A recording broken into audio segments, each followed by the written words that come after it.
Jama'a assalamu alaikum, barkanmu da sake kasancewa da ku a daidai wannan lokaci. Kamar yadda kuka sani, sunana Muntari Mansur. Yau ma na zo muku da wani application ne mai mahimmanci. Wato wannan application zai taimaka ne wato ga mutane masu son su ga wayarsu tana yin yaruka da yawa, wayarsu ta Android, amma sai ka je ka sai waya mafi akasari more especially London use, sai ka ga yaren daga China sai Turanci take. To albishirinku, ga wani application da za ku yi amfani da shi domin ku sauya yare irin wanda kuke so, kamar Arabic, Spanish da sauransu. Yanzu mu je zuwa sunan application ɗin dai. Da farko, idan kana buƙatar ka shiga Play Store kai searching ɗin change language, za a gan shi da hoton wata tuta kamar ta America. To in ka ɗauko shi, wannan application zai baka dama ka canza duk yaren da kake so, ko Hausa ne ko Arabic ne da sauran yarurruka.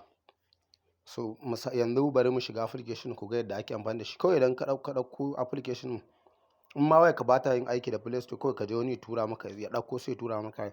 Yanzu ga yadda ake, gashi application na shiga change.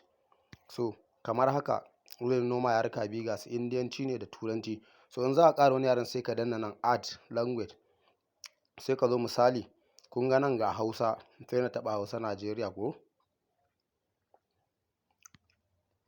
ga Hausa Najeriya ta ƙaru. Idan na so in maida waya ta yaren Hausa, kawai taɓa wannan Hausa zan yi haka da take a lamba uku, sai na ja ta dawo lamba ɗaya. Ina jawo saman waya ta, za ga ta koma yaren Hausa. Ga shi nan ma ta rubuta harsuna, kun shi ƙara harshen yare. Kun gani ga su duk yanayin jirgi sama, ga su nan duk ya koma Hausa. So idan kuma na so in maida ita Indiyanci, sai in danne wannan na uku, na dawo da shi farko.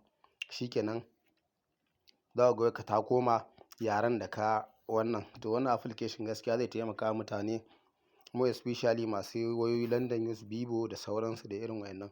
In kuma ba misali, gashi zan maida ita Turanci. In kuma ba wannan yaren nake so ba, wani Arabic nake so, kawai zan taɓa plus sign ɗin nan, gashi nan add language, sai na zo Arabic,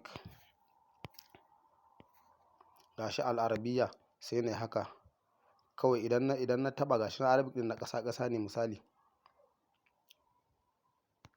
Yawwa ga Arabic ya zo, ina taɓa haka, ina tura shi sama, kun ga wayata ta koma Arabic. To wannan application da fatan za ku ji daɗin amfani da shi. Na gode.